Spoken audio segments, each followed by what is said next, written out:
Bahwa apapun yang dibikin oleh pemerintah di DPR, ini fokusnya ke tataran masyarakat.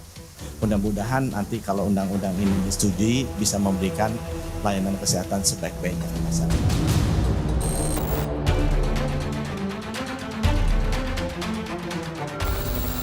Kami menolak untuk pembahasan RUU Kesehatan yang di dalamnya mencabut 5 undang-undang organisasi profesi. Karena dalam pembuatan naskah akademik maupun beberapa pembahasan pasal, kita sama sekali tidak dilibatkan.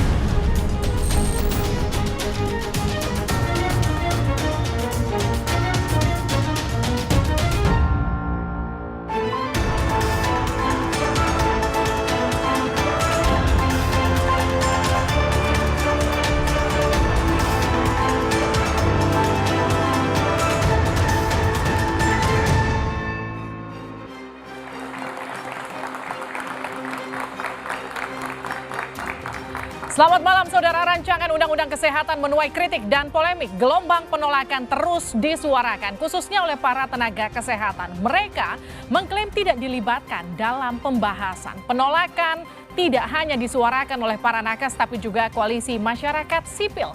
Mereka menilai aturan yang dibuat terlalu terburu-buru dan mengarah pada komersialisasi kesehatan. Namun DPR dan pemerintah mengklaim mereka sudah mendengarkan dan menggali aspirasi dari berbagai kalangan. Dari Blade ini diniatkan demi penanganan kesehatan masyarakat yang dianggap akan lebih baik ke depannya. Mengapa RUU ini menuai polemik dan kenapa pemerintah dan DPR seakan terburu-buru mengesahkan meski banyak penolakan? Kita akan membahasnya bersama dengan sejumlah narasumber. Selamat malam dan selamat datang Dr. Carolina Kuntarjo, pengurus PBID. Selamat malam. Selamat malam dan selamat datang Hasan Saleh, anggota Komisi 9 fraksi Partai Demokrat. Selamat malam Pak Hasan. Selamat malam dan selamat datang juga Mbak Irma Suryani, anggota Komisi 9 fraksi Partai Nasdem. Selamat malam Mbak Irma. Selamat malam juga Dr. Ervan Gustiawan Sukuwanto, Sekjen PDSI. Selamat malam. Selamat malam. Dan juga teman-teman mahasiswa dari UIN Jakarta, Unikat Majaya, Universitas Negeri Jakarta, Universitas Indonesia, Universitas Budi Luhur, dan Politeknik Negeri Jakarta. Saudara, inilah Dua Arah, saya Liviana Charlisa.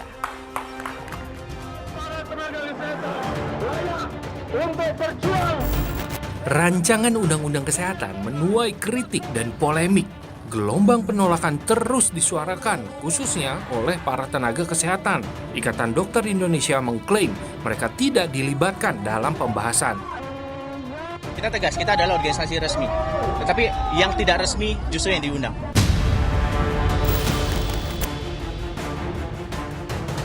Selain itu, penolakan terhadap rancangan Undang-Undang Kesehatan tidak hanya datang dari tenaga kesehatan, tapi juga dari masyarakat.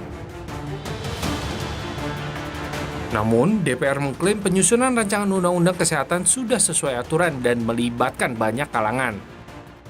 Dan menerima betul-betul seperti disampaikan partisipasi publik. Jadi sejak awal dibalik sampai saat ini, itu partisipasi publik itu kami lakukan dengan baik. Substansi-substansi yang selama ini disampaikan oleh berbagai pihak, bahkan menjadi isu di demonstrasi berapa kali ke DPR ini, hampir bisa dipastikan sebagian besar itu sudah masuk. Nah, penolakan ini dilakukan karena adanya kekhawatiran kalau RUU ini disahkan, dokter akan dikendalikan industri kesehatan. Kalau RUU ini diberlakukan, maka pelayanan kesehatan itu tidak bisa dilihat lagi karena dokter pun tidak bisa mengendalikan itu. Tapi dokter akan dikendalikan oleh industri kesehatan. Profesi medis itu profesi yang mestinya itu menolong, ya, bukan jual beli atas sakitnya pasien, bukan menuntungan dari penyakit yang diderita pasien. Profesi medis itu profesi yang luhur. Tudingan ini pun ditepis oleh Menteri Kesehatan Budi Gunadi Sadikin. Dia mengatakan salah satu tujuan RUU Kesehatan ini justru untuk memperbanyak jumlah dan mengerahkan para dokter ke berbagai daerah di Indonesia. RUU Kesehatan ini kita memberikan kombinasi pendanaan yang cukup dan kita akan mulai nih tahun depan. Saya sudah secure pinjaman luar negeri yang besar untuk memastikan infrastruktur rumah sakit itu diberesin, tapi itu yang mudah. Yang susah itu dokter kurang. Masyarakat nggak bisa akses dokter. Ini yang fundamental kita harus solve. Dan itu sebabnya kenapa kita rubah undang-undangnya untuk memperbanyak jumlah dokter, mendistribusikan mereka dengan baik agar masyarakat bisa akses ke dokter.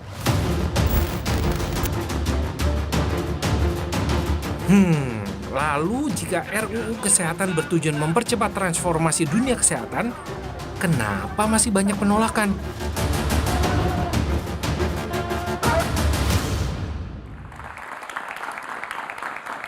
Oke, saya langsung ke Mbak Irma. Mbak Irma, ini RUU Kesehatan ini dianggap seperti RUU Cipta Kerja, terkesan dipaksakan dan terburu-buru. Kenapa Anda setuju? Yang bilang siapa? Bahwa ini terburu-buru. Terus yang bilang siapa juga? Kalau RUU ini tidak bermanfaat bagi masyarakat rakyat Indonesia, kemudian pekerja kesehatan, yang bilang siapa? Oke. Saya kemarin menerima perwakilan dari 5 OP di ruang saya di praksi Nasdem. Saya minta mereka untuk menyatakan ke saya apa keberatan mereka terhadap undang-undang ini. Pasal-pasal apa saja yang menjadi keberatan. Saya terbuka. Silahkan ngomong satu-satu. Saya kasih peran mereka untuk bicara satu-satu. Tidak ada satupun yang bisa membuktikan bahwa undang-undang ini tidak bermaslahat bagi masyarakat. Karena pertanyaannya apa? Saya tanya, apa masalahnya? Kepastian hukum, kata mereka. Saya jawab, di undang-undang ini kepastian hukumnya jelas. Ya, soal diskriminasi, kriminalisasi dokter dan lain sebagainya, itu sudah diatur oleh RKUHP. Itu ada kakanda saya tuh, Kak Hasan Saleh. Beliau juga ikut mengetok satu demi satu, pasal demi pasal. Oke. Dari Demokrat loh. Begitu juga dari PKS, sama kita sama-sama mengetok ya persetujuan pasal demi pasal dari 1 sampai selesai. Hanya satu yang kita tolak, mandatory spending. Oke. Jadi apa? So what gitu yang mau di apa namanya yang ditolak? Oke, saya langsung ke Dr. Caroline. So what? Apa yang harus ditolak? Kenapa undang-undang ini ditolak oleh IDI? Oke, sebelumnya terima kasih Ibu Irma bahwa ada ketidaksepakatan tentang mandatory spending. Sepakat, ya kita juga sepakat mandatory spending rasanya kurang tepat ya kalau dihilangkan. Tapi kembali lagi kepada yang dipertanyakan tadi bahwa kenapa kesannya terburu-buru. Karena kalau kita ikut di undang-undang tentang pembentukan peraturan perundangan, seharusnya kan ada masukan, terutama dari stakeholder yang terkait. Nah, kebetulan kami juga mengikuti yang disebut dengan ini ya, dengar hearing ya, dengan pendapat waktu itu yang diadakan beberapa waktu. Kami mengikuti prosesnya, kemudian diakui juga oleh pihak pemerintah bahwa banyak banyak masukan, berapa ribu masukan, kemudian berapa hari kemudian ternyata sudah keluar DIM. Nah itu sebenarnya menjadi pertanyaan, apakah sebenarnya masukan-masukan itu sesuai dengan pembentukan perundangan itu, apakah benar sudah difasilitasi, apakah sekedar formalitas, itu yang mungkin menjadi pertanyaan dari prosesnya. Kemudian dari substansinya juga tentunya undang-undang kesehatan itu utamanya adalah masyarakat, penerima layanan kesehatan dan pemberi layanan kesehatan. Tenaga medis, tenaga kesehatan. Apakah sudah cukup partisipasi masukan dari pihak pemberi layanan kesehatan? Itu yang mungkin menjadi pertanyaan, apa sih sebenarnya urgensinya? Kenapa harus kesannya seperti terburu-buru? Oke, IDI nggak setuju. Kenapa PDSI setuju? Padahal kalian berdua sama-sama dokter. Boleh saya jawab dulu? Oh boleh, dijawab dulu. Begini, saya sudah menerima teman-teman 5 OP. Ya, pertanyaan yang disampaikan tadi sudah saya jawab.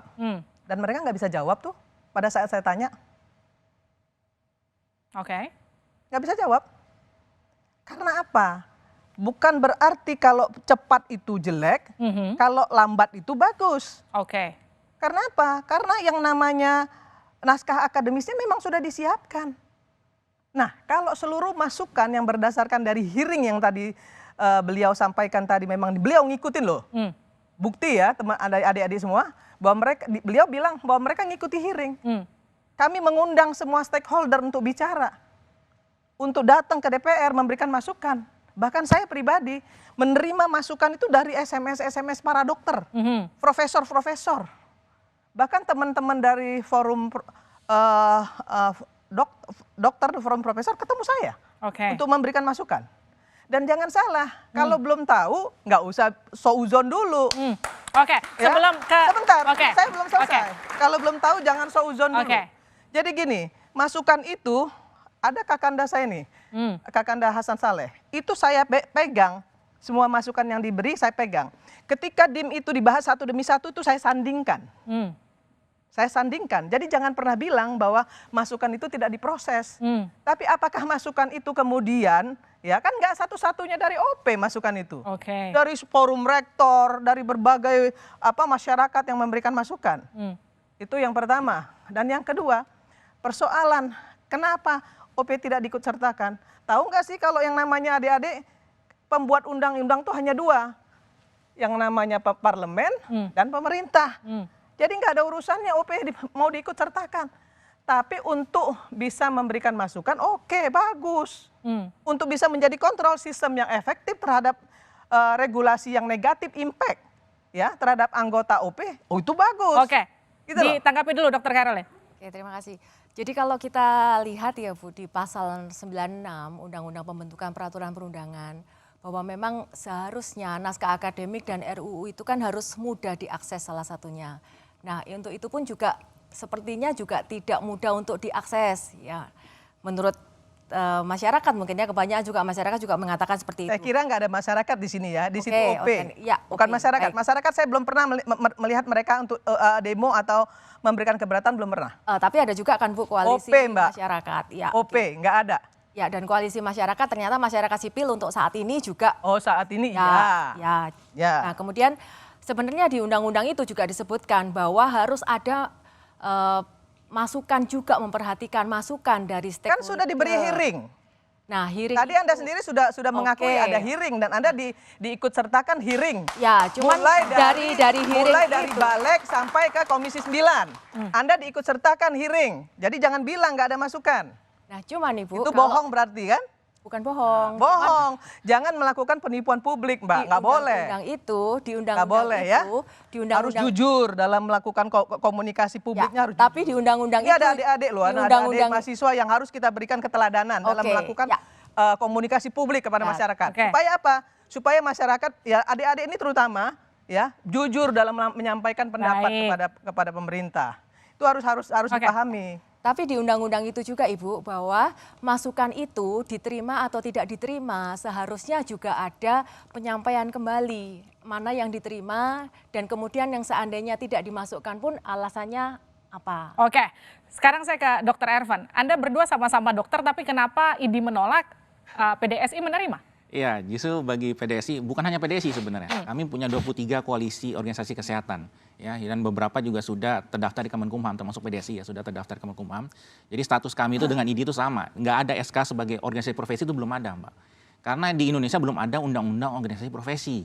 Ya. Jadi yang ada tuh undang-undang ormas, jadi semuanya ormas. Jadi makanya PDSI sendiri dari awal merasa bukan saingan IDI. Tapi kami maunya IDI itu bareng kayak kami, kita sama-sama ormas, biarkan wewenang dikembalikan ke pemerintah.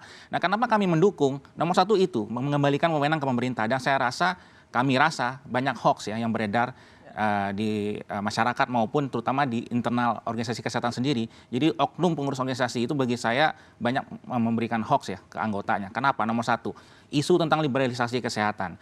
Nyatanya justru sekarang ini yang liberal. Kok bisa-bisanya ormas mendapatkan wewenang yang besar sekali dari hulu sampai hilir. Sampai rekomendasi untuk pembukaan program studi di kampus kedokteran. Sampai ke rekomendasi izin praktek.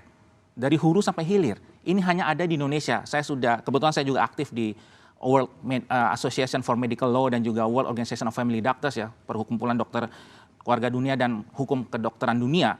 Nggak ada di negara lain tuh yang punya wewenang seperti IDI dan juga IAI, Ikatan Apoteker, Persatuan Nasional Indonesia PPNI maupun Persatuan Dokter Gigi Indonesia, Ikatan Bidan Indonesia, nggak ada yang seperti itu. Karena tetap semuanya dikembalikan pemerintah. Nah, ketika Menkes ingin mengembalikan wewenang itu ke pemerintah, apakah ini namanya liberal? Justru kebalik dong, ya nggak? Itu nomor satu. Kedua, yang katanya kriminalisasi tentang kesehatan. Kebetulan saya juga akademisi hukum kesehatan, saya staf pengajar di Atmajaya, ini kebetulan mahasiswa kami juga ada di sini. Bahwa sebenarnya dari sisi hukum kesehatan, saya sebagai akademisi melihat justru undang-undang yang existing sekarang ini yang tidak melindungi. Makanya banyak kasus malpraktek yang menggantung dokternya bolak-balik ke pengadilan, ke majelis etik IDI lah, ke majelis komunikasi. Kenapa? Karena di pasal 66 Undang-Undang Praktek Kedokteran nomor 29 tahun 2004 yang sekarang ada, ditulis jelas bahwa walaupun sudah ditangani Majelis Kehormatan Disiplin, dokter masih bisa digugat secara perdata maupun pidana. Pak Hasan, kalau banyak manfaatnya kenapa Demokrat menolak? Terima kasih.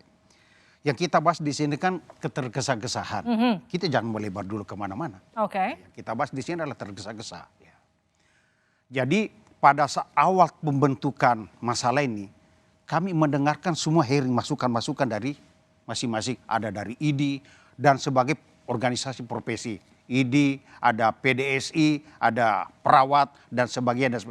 Dari pembahasan mereka ini saya bisa menyimak bahwa saran-saran masukan mereka ini ada yang menyampaikan pada kami, Pak, undang-undang RUU ini bisa dilanjutkan pembahasannya. Ada juga yang menyampaikan bahwa, Pak, sebaiknya undang-undang ini dibahas jangan tergesa-gesa. Dari kata-kata tergesa-gesa ini nanti akan kita kembangkan lebih jauh. Ada juga yang notabene menolak. Oke. Ya, notabene menolak. Nah kemudian lanjut, pada saat mulai kami pembentukan panja, pembentukan mulai diskusi awal, itu pimpinan kami jelas-jelas sudah menyatakan bahwa Pak, pembahasan panja ini akan dilaksanakan secara maraton, pagi, siang, dan malam.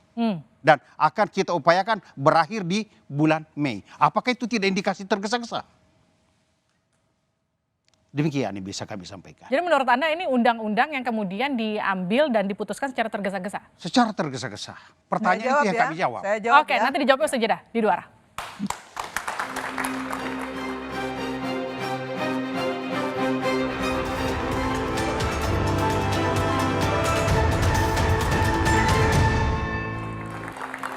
Anda kembali bersama kami di dua arah. RUU Kesehatan, siapa diuntungkan? Kalau tadi Pak Hasan dari Demokrat menyatakan ini dianggap terlalu terburu-buru, itu kenapa fraksi Demokrat menolak RUU Kesehatan? Mbak Irma. Saya mau sampaikan sama kakanda saya, Pak Hasan Saleh.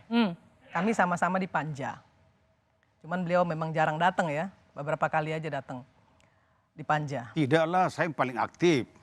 Saya tahu persis kan, saya setiap hari ada di situ kakanda. Tidaklah. Satu. Yang kedua, tadi kakanda Hasan bilang bahwa ini tergesa-gesa. Demokrat itu dari awal sampai akhir setuju dengan semua proses. Itu yang pertama.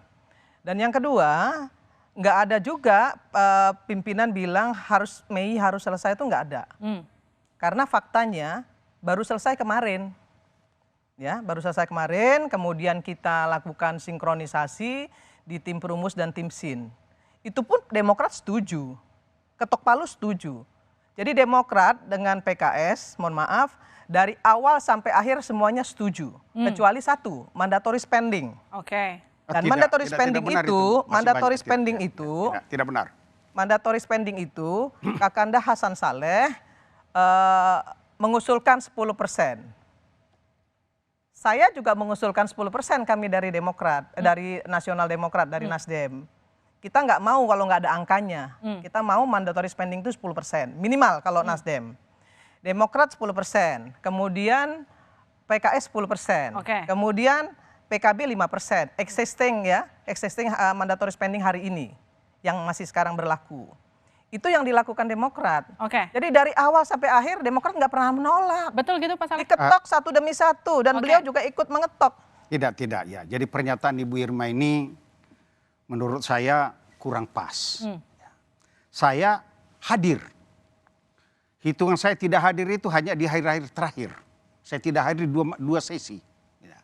Pada saat penyampaian kepimpinan Panja pada kami itu bahwa ini akan dibahas secara maraton, itu di ruangan tertutup. Pada saat itu Irma tidak hadir. Hanya pembahasan khusus untuk anggota Panja dari DPR. Kita lihat absen aja supaya ini nggak jadi penipuan publik lagi. Kita lihat absen, ya kita lihat absen. Karena absen itu dokumen resmi ya yang ada di Panja. Dilanjutkan Pak Saleh. Kita bisa lihat siapa yang hadir lebih banyak, siapa yang lebih sedikit. Itu yang mau saya sampaikan kepada Kakandaku. Tapi Kakanda perlu tahu bahwa Kakanda pun setuju dengan semua proses dari awal sampai akhir. Oh tidak. Hanya. Tidak. Faktanya ada kok. Tidak kami ada. setuju. Faktanya hanya mandatory spending. Kami tidak. Dan saya bicara itu dengan ketua Ketua Kapoksi banyak Demokrat masalah yang kami Alia tutup mulut. Apa Mereka masalah hanya yang tidak tidak- Banyak disetujui? masalah yang kami tutup Spending. dulu. Baik. Ya. Itu tercatat di dalam, enggak. Di Panja itu kan ada catatan. Baik. Ada catatan ini, Vili. Ada catatannya. Mhm. Apapun yang tidak disetujui, itu ada catatannya. Oke. Kita bisa periksa. Benar nggak Baik. Demokrat tidak setuju? Oke, Pak Hasan, silakan. Ya, jadi gini, proses pembahasan itu memang diketok. Hmm. Tapi kan dikit-dikit keluar kata-kata, kalau tidak setuju kita voting aja. Hmm. Itu juga bohong. Kita voting, ya kami hanya berdua. Itu juga bohong. Tidak. Itu bohong. Tidak. Itu Jangan gitu, bohong. jangan gitu. Tepuk tangan Itu dulu. bohong. Ya, tidak, Oke. Itu bohong. Tidak. Itu bohong. Tidak. Soal voting itu hanya pada soal-soal mandatory spending. Tidak, Kemudian awal-awal sudah ada voting. Ya. Kedua, soal krusial terkait masalah SIP dan STR, itu betul. Oke. Ya. Sering. STR hari ini adik-adik, Akhirnya STR kami hari diam, ini itu apabila seumur sudah hidup. Di milih undang-undang ini STR itu seumur hidup. Kemudian SIP itu 5 tahun sekali dan bisa dikeluarkan melalui rekomendasi rumah sakit. Baik. Sehingga oke. dokter-dokter gampang mendapatkan SIP. Ini undang-undang bagus. Adik-adik juga Silakan, bisa Bang. sekolah Dokter kedokteran Erwan. dengan Jangan mudah. dibiarkan bicara Oke, sendiri. silakan, Dokter Jangan Erwan. dibiarkan bicara sendiri. Adik-adik bisa Silakan, sekolah silakan. kedokteran dengan mudah. Ini Baik, katanya karena komunikasi ada dua Mbak Irma, arah. tahan dulu. Oke. Bentar. Ada Ini connect katanya base. komunikasi Oke. dua arah. Itu Tahan loh, dulu, itu Mbak harus Irma. disampaikan Dokter, silakan. kepada publik supaya publik tahu. Oke, Dokter Kerwin, Tidak. silakan.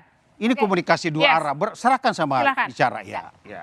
Tentang rekomendasi ya Bu, rekomendasi SIP. Ya. Nah ini yang selalu sebagai permen nih dari Ya. RUU ini bahwa STR, SIP itu dipermudah. Tapi apakah tidak terpikirkan bahwa sebenarnya dengan SIP dipermudah itu, bagaimana misalnya ada seorang dokter yang pernah melanggar etik, kemudian mudah mendapat SIP, karena dari rumah sakit saja tanpa ada kontrol. Misalnya dia pernah melanggar etik di satu rumah sakit, kemudian Ya. dia daftar ke rumah sakit Oke. lain, kemudian harus dengan mudahnya mendapatkan itu. Apakah sebenarnya tidak membahayakan masyarakat hal seperti ini? Oke, Dokter Erwan. Iya, jadi sebenarnya memang ini menjadi pembahasan yang menarik. Jadi dari PDSI dan kita juga sudah studi banding ke luar negeri. Jadi nggak pernah ada ormas itu tiba-tiba main sidang-sidangan. Itu satu. Jadi tetap pemerintah dan Menkes sudah bilang nanti semua di Majelis Disiplin dan Etik mungkin akan digabung nanti. Jadi nggak masalah orang PDSI maupun ID. Makanya saya bilang ke teman-teman ID, kami ini bukan sayangan ID. Kami ini maunya teman-teman ID itu kayak kami ormas biasa. Ketika ID mungkin selama ini nyinyir, PDSI kan hanya ormas. Memang kami ormas. Mana ada SK sebagai organisasi profesi, mana ada organisasi profesi lain menyidangkan anggotanya. Saya ambil contoh, ID itu menyurati Singapore Medical Association karena ada Dr. Tony Setiobudi, orang WNI kita yang praktek di Mount Elizabeth Hospital yang sering katanya dalam tanda kutip menjelekkan nama ID lah. Gitu. Dan di surat itu ID menulis mohon didisiplinkan atau diberi hukuman gitu. Kemudian keluar di media saya baca Singapore Medical Association itu membalas kami tidak punya wewenang untuk itu. Jadi jelas sebenarnya masalah ini sudah clear banget bahwa memang ormas itu ya ormas. Jadi kayak American Medical Association anggotanya hanya 15% dari Jadi Anda dokter di merasa ID Amerika. itu super body? Iya, jadi American Medical Association itu nggak wajib jadi anggota American Medical Association. Hanya 15% dokter Amerika yang jadi anggota asosiasi. Saya akan Gitu. menanggapi pernyataannya Dr. Erwan ya bahwa nanti akan diatur oleh pemerintah. Mungkinkah pemerintah akan mengawasi etik dokter di seluruh Indonesia? Bagaimana mekanismenya mungkin? Ya, sebentar. Ya. Kalau nggak ngerti isi undang-undang tapi sudah menuduh ya kayak gini nih. Gitu loh. Siapa bilang kalau di undang-undang ini tidak ada majelis etik? Siapa bilang nggak ada konsil? Siapa Oke. bilang juga nggak ada konsil, kolegium? Ada semua. Ada semua. Yang saya baca Makanya Bu, jangan yang saya seuzon baca dulu. bahwa Gitu loh. istilah etik itu hanya Iya. disebut di 6 Jadi, kata. 6 kata Jangan- bahwa dokter jangan harus nuduh-nuduh Ya. Oke, ya. ditahan dulu. Tahu. Ini kita tidak enak kalau dibilang bohong. Ada data segala macam. Pembahasan ini panjang kami bahas tentang Oke. itu. Jadi Ya. gini, memang ada dibahas tentang Majelis. majelis. Ya. Tapi kan kita ketahui yang diberikan pusat untuk otonomi ke daerah itu hanya beberapa poin. Gitu. Tinggal beberapa poin di pusat. Nah, termasuk kesehatan ini adalah yang diserahkan ke daerah. Nah, berarti kan kalau diserahkan ke daerah, fungsi dokter itu ada sama Dinkes, Dinas Kesehatan. Mulai Ya, nyambung. berarti kan ini dibawa kendali ke Kementerian Dalam Negeri. Oke. Ngerti nih, Bapak Ya, ini nggak kalau ngerti. kesehatan itu kan ada di salah satu. Jadi ini akan memperpanjang, bisa dilaksanakan koordinasi, tapi kan akan mengalami waktu yang cukup panjang kalau hal ini dilaksanakan. Jadi kalau menurut Anda intinya waktunya kurang? Kurang. Bukan masalah tadi dokter ini, apabila ada masalah kasus mau ditarik langsung ke MK, tidak bisa dong. Dinas Kesehatan tidak semena-mena tentang itu. Ini namanya jaka sembung bawa golok. Tidak. Begitu. Jadi Kenapa? Yang tentang etik tadi ya. Kalau Ibu Irma sampaikan bahwa disebutkan ada majelis etik. Yes. Mungkin Ibu bisa sebutkan di mana ada kata-kata majelis etik di RUU itu. Yang saya tahu adalah majelis disiplin emang ada di situ. Tapi majelis ada Mbak. Jadi nanti itu akan tertuang dalam peraturan pemerintah. Jadi jangan seuzon dulu, makanya saya bilang tadi. Karena Ya. kita juga nggak bisa bacanya itu. karena Yang kedua tantangan tadi, itu juga Kakanda kita Hasan tidak bilang, tahu. Ibu. Kakanda Hasan bilang. Oke. Ya. Soal pemerintah daerah. Ya. Kita kan punya otonomi, Kakanda. Benar, Masa otonomi Kakanda benar. nggak ngerti? Oke. Otonomi daerah itu nggak bisa. Itu memang mutlak. Jadi memang kalau di daerah ya memang dinas kesehatan. Kalau di pusat yang namanya Kementerian Kesehatan. Masa gitu aja nggak ngerti? Tapi Betul, sepertinya melenceng tapi ya, prosesnya Bu Irma kayak melenceng jauh, Bu Irma. Tadi kan bahasanya Tidak masuk alur pembahasan Ibu Irma, tidak masuk alur. Kebetulan saya ini Tidak dulu masuk alur pembahasan Ibu Irma. saya dulu pengurus. Nggak masuk alur. Saya dulu Tidak masuk alur. anggota dari majelis etik. Ya. Saya kasih tahu. Saya tanya teman-teman di World Association for Medical Law Oke. gitu ya. Di sana itu nggak ada majelis etik juga sebenarnya. Karena apa? Karena sebenarnya etik itu dasarnya filsafat. Jadi tentang baik dan buruk. Jadi kalau ngomong baik dan buruk, bagaimana bisa tersangkut masalah hukum yang ngomongin boleh dan tidak. Oke. Gitu loh. Jadi makanya itu juga yang kami dulu protes dulu pembahasan Pak Terawan kemarin gitu Tapi ya. bagaimana dengan anggapan pasal karet yang ada di RUU Kesehatan? Nanti dijawabnya usai jeda Ya. di luar.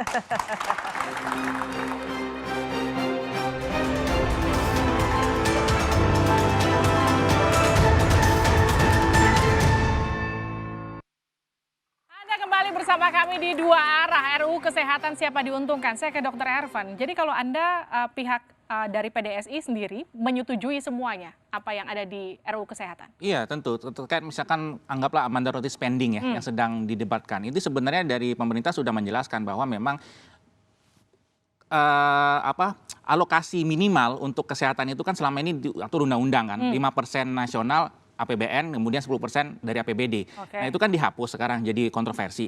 Nah tapi dari Menteri Keuangan, kemudian dari Menteri Kesehatan sudah bilang bahwa sebenarnya yang penting itu programnya apa dulu sih, baru kita bisa alokasikan anggarannya. Jangan sampai nanti dipatok 5%, 10%, tahu-tahu akhirnya mubazir gitu loh. Akhirnya malah dipaksa-paksain aja programnya, yang penting ada, yang penting kita habisin aja 5% ini misalkan. Nah itu yang tidak dimaui oleh Menkeu dan Menkes gitu. Jadi sebenarnya dari Pak Menkes ini sudah bilang nanti ada namanya rencana induk kesehatan. Jadi direncanakan dulu mau ngapain gitu. Baru anggarannya jelas. Jadi jangan sampai mentang-mentang 5%, 10%. Nah itu akhirnya yang jadi perdebatan di situ. Bagi kami sih, kami akhirnya dukung juga pendapat dari Menkes. Kenapa dokter? Memang RUU ini tujuannya untuk masyarakat. Lalu kenapa sebenarnya harus dihapus?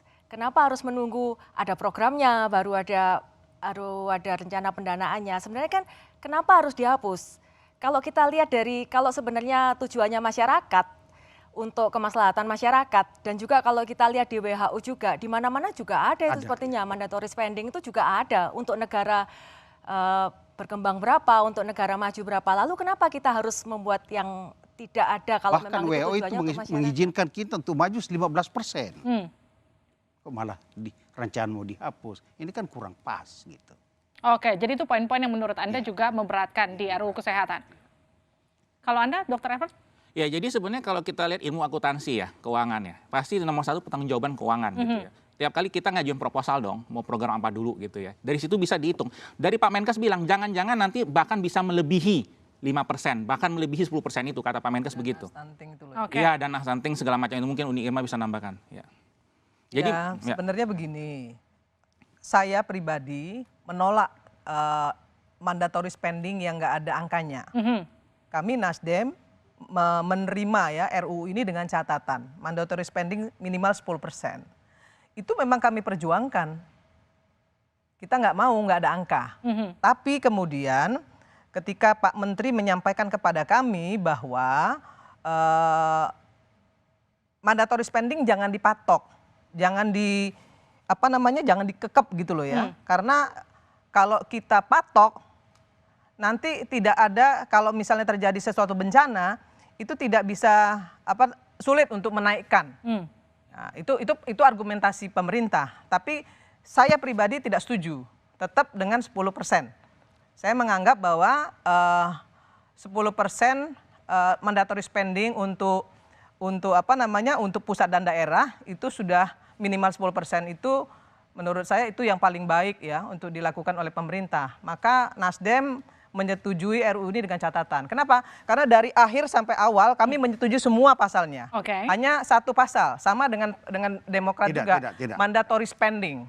Kenapa yang tidak? Itu tertuang dalam itu itu tertuang di dalam catatan. Jadi kita nggak bisa ngomong di sini tanpa melihat catatan gitu. Pak Hasan, yang paling gimana Pak Hasan? penting. Ya, gini, jadi pada saat penentuan mandatory spending ini itu memang semuanya itu ada catatan, tapi hanya 2 fraksi yang menyatakan tolak, hanya kami dengan PKS. Nih saya buka ya. Saya buka. Jadi jangan bohong, saya buka.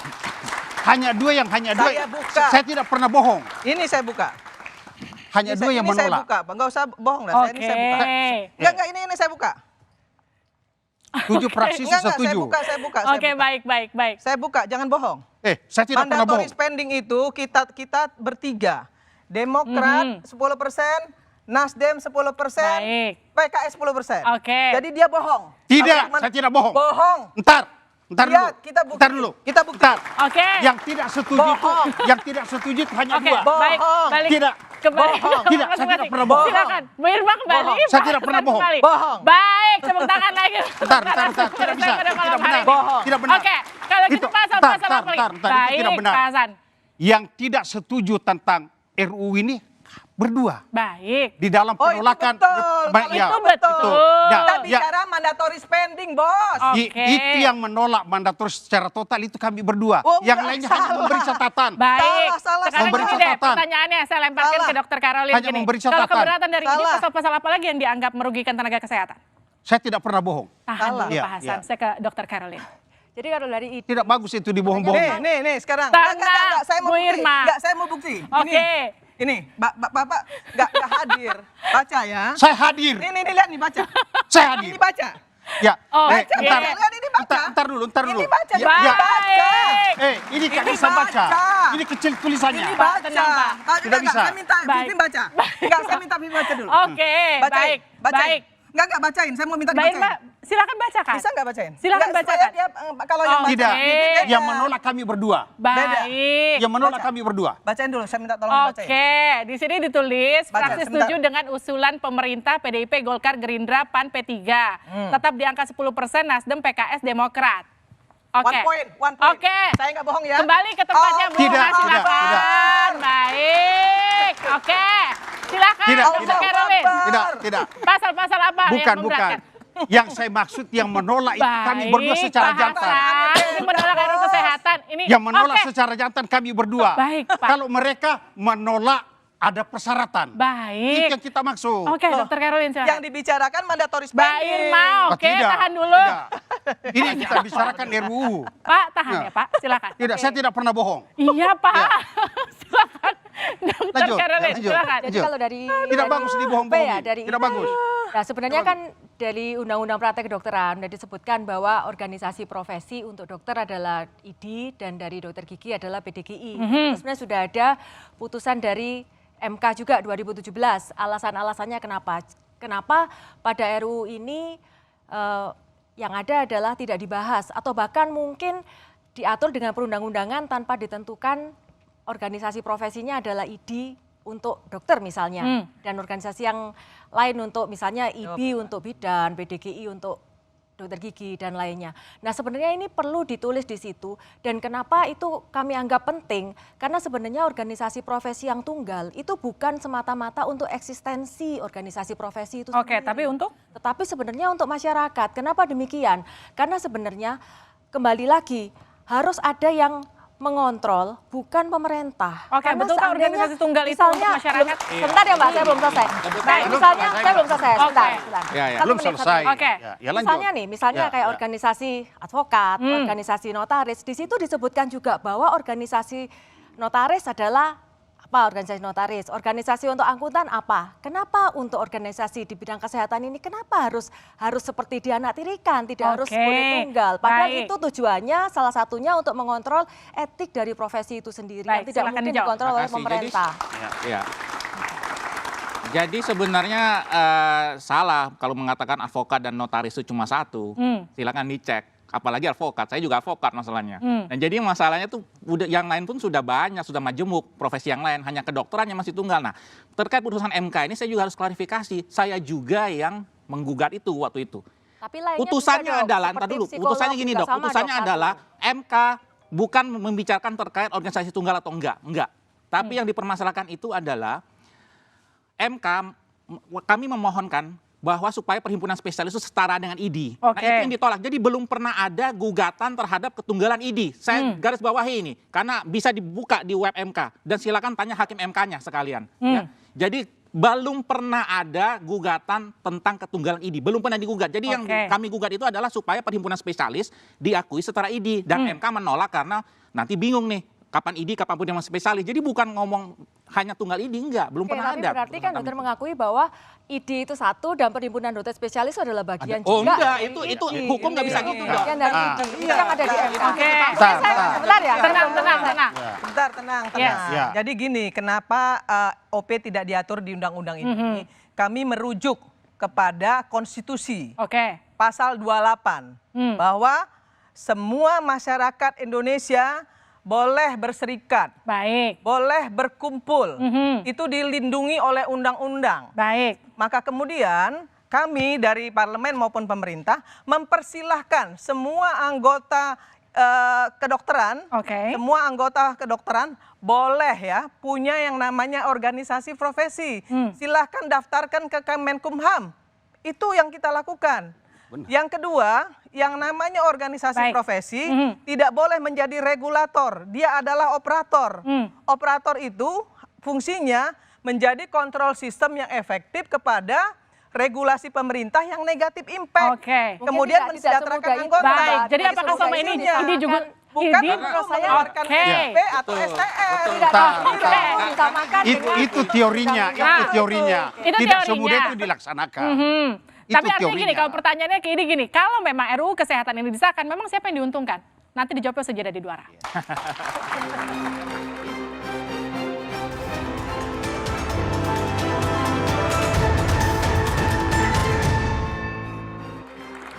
Anda kembali bersama kami di Dua Arah. RUU Kesehatan siapa diuntungkan? Siapa yang diuntungkan, Dr. Caroline? Jadi kalau menurut kami, yang diuntungkan tentunya adalah pihak-pihak yang tidak ingin, yang pertama adalah OP tunggal sebagai penjaga profesi, yang pasti itu. Dan yang kedua adalah orang-orang yang kelompok-kelompok yang mungkin untuk pemilik modal besar dalam bidang kesehatan. Dan tentu yang tidak perlu kita lupakan adalah terakhir adalah masyarakat. Kita jangan sampai lupa bahwa mungkin dengan RUU ini disahkan tanpa pertimbangan-pertimbangan lebih lanjut, yang mungkin akan dirugikan adalah masyarakat. Yang perlu kita pertimbangkan. Tapi kemudian gini, kenapa ada kalimat ketika RUU Kesehatan ini disahkan, kemudian kabarnya dokter-dokter dari ID justru akan mogok kerja? Kenapa begitu? Nanti sebelum dijawab kita putarkan dulu SWT-nya, ini dia. Tapi kalau itu mogok itu, yang kasihan itu pasien. Itu berarti tenaga kesehatan yang bersangkutan itu dia melanggar sumpah profesi dia. Jadi tidak ada sumpah profesi itu, kemudian karena aspirasi tidak dipenuhi, kemudian dia mogok kerja, itu nggak boleh. Saya mengimbau agar gini, jangan lagi ada provokasi untuk mogok, jangan lagi ada provokasi untuk kemudian mengancam sana-sini, ikut aja mekanisme yang ada, sudah tahapan yang satu sudah dilewati, sekarang tahapan berikutnya, kalau Anda memang tidak setuju, ada tahapannya. Tapi jangan sekali-kali mogok. Benar nggak mau mogok? Sebenarnya istilah mogok itu ya, setelah aksi damai, kemudian istilah mogok, itu adalah langkah terakhir, yang bahkan mungkin itu bisa jadi tidak akan dilakukan. Karena apa? Karena kita tetap harus mempertimbangkan masyarakat. Tetapi kenapa ada pikiran untuk mogok sebenarnya? Karena kita juga ingin menyampaikan aspirasi, organisasi profesi, ID, dan lain-lainnya ingin menyampaikan aspirasi bahwa semua yang diperjuangkan adalah untuk kepentingan masyarakat. Kembali lagi, kalaupun ada rencana untuk hal itu dilakukan, tentunya kita tidak akan mengabaikan masyarakat lah ya. Merugikan masyarakat. Tetap kesehatan masyarakat nomor satu ya. Sumpah saya ke Dr. Ervan. Pasti misalnya itu akan terjadi, kita pasti akan pertimbangkan masa itu sebagai pilihan terakhir. Baik. Bahwa misalnya emergensi tidak mungkin akan kita tinggal. Oke, Dr. Ervan. Jadi RUU Kesehatan ini menguntungkan siapa? RUU Kesehatan tentu menguntungkan masyarakat dan tenaga kesehatan itu sendiri. Kenapa? Kami didukung 23 koalisi tenaga kesehatan. Jadi nggak semua dokter, nggak semua bidan perawat menolak loh. Ya, kami pasang spanduk besar-besar tuh, diturunin sama teman-teman ID pakai cara paksa kemarin. Bayangin, apakah itu yang namanya menguntungkan masyarakat gitu? Bahkan properti kami juga diturunkan paksa seperti itu, anarkis kan namanya itu ya. Kemudian menyebabkan hoax gitu ya. Hoaxnya luar biasa sampai katanya Menkesnya mau ngambil DNA-nya orang Indonesia di puskesmas gitu. Yang ngomong profesor lagi pengurus ID. Itu mau apa sih maunya gitu? Jadi menurut kami justru sebenarnya ya ID itu nggak perlu khawatir gitu. Kenapa? ID itu baru berwenang tahun 2004 dengan undang-undang tahun 2004 praktek kedokteran. Sebelum 2004 ID itu sudah besar. Jadi kenapa ID harus takut gitu loh? PDSI itu juga tidak mau bersaing sama ID, saya udah bilang ya. Kita bahkan bisa kerjasama gitu. Tapi kalau memang teman-teman ini masih mau mempertahankan oligarki, kemudian bahkan sebenarnya itu yang namanya liberal tadi gitu. Ketika ormas yang memegang ini semua bukan pemerintah begitu. Oke. Iya. Saya ke Pak Hasan. Pak Hasan, Ya. jika memang ini tetap akan disahkan pada akhirnya, kemudian apa catatan yang kemudian harus dilihat ke depan? Bentar dulu, sebelum ke sana dulu. Kita lihat dulu pada saat unjuk rasa, gitu. Pada saat unjuk rasa di tanggal 5 Juni itu ya. Itu yang hadir itu Profesor Jainal Mutakin. Ini ada ahli bedah. Guru besar di Diponegoro. Ya, tapi nyebarin hoax. Ya, ntar dulu. Ya. Jangan dulu. Ya. Kemudian Abdul Aziz. Kemudian ada Dr. Eva. Oke, ini intinya. semua tokoh-tokoh yang menangani bidang kesehatan. Nah, bidang-bidang kesehatan ini kan ada ID, ada perawat. Semuanya ini yang melaksanakan unjuk rasa. Berarti bidang inilah yang melaksanakan tulang punggungnya kesehatan. Yang hadir pada saat unjuk rasa itu ada 100 orang, 100.000 orang. Nah, Datanya dari mana Pak? 100.000 Ada di absen yang menghadirkan semua dari masing-masing provinsi. Oke, tahan dulu, Itu kan tahan. mereka unjuk rasa sama kami. Kami yang menerima satu unjuk rasa.